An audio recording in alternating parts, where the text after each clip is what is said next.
श्री नामदेव जी की भक्ति का महात्म्य, सर्वत्र भगवत दर्शन।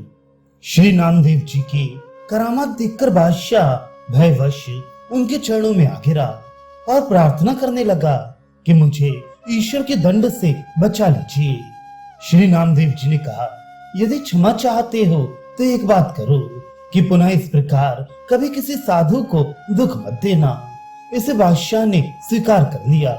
फिर उन्होंने कहा कि फिर अब कभी मुझे मत बुलाना। ऐसा कहकर श्री नामदेव जी वहां से चल दिए।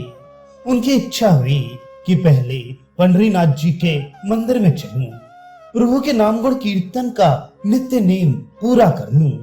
मंदिर पर गए तो द्वार पर बहुत भीड़ भाड़ दिखाई पड़ी।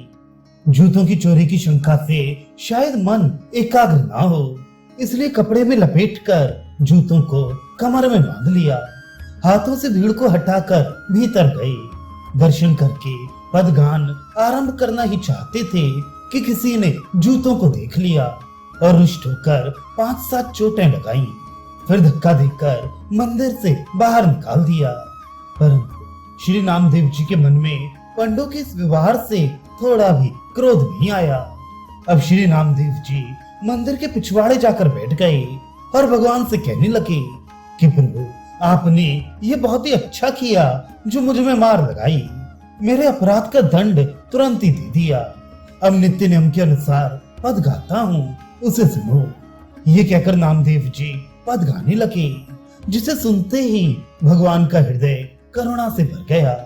भक्त को विरह व्यथित एवं दीन देखकर प्रभु व्याकुल हो गए। संपूर्ण मंदिर को घुमाकर श्री नामदेव जी की ओर द्वार कर दिया। ये देखकर जितने भी वेद पाठे पंडा पुजारी थे, सबके मुख की कांति क्षीण हो गई।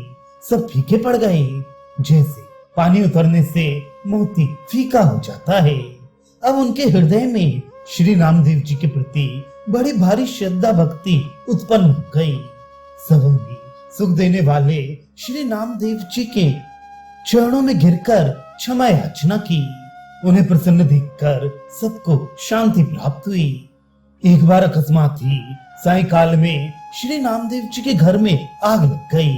पर आप तो जल, थल और अग्नि में सर्वत्र अपने प्यारे प्रभु को ही दिखते थे। अतः अपने घर में जो दूसरे सुंदर पदार्थ घी, गुड़ आदि जलने से रह गए थे, उन्हें भी उठाकर जलती हुई आग में डालते हुए प्रार्थना करने लगे, हे नाथ, इन सब वस्तुओं को भी स्वीकार कीजिए।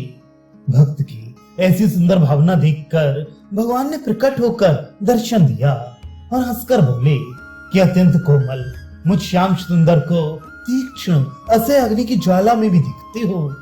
श्री नामदेव जी ने कहा, प्रभु, ये आपका भवन है, आपके अतिरिक्त दूसरा कौन यहाँ आ सकता है। ये सुनकर प्रसन्न होकर प्रभु अंतर्धान हो गए। अग्नि शीतल हो गई।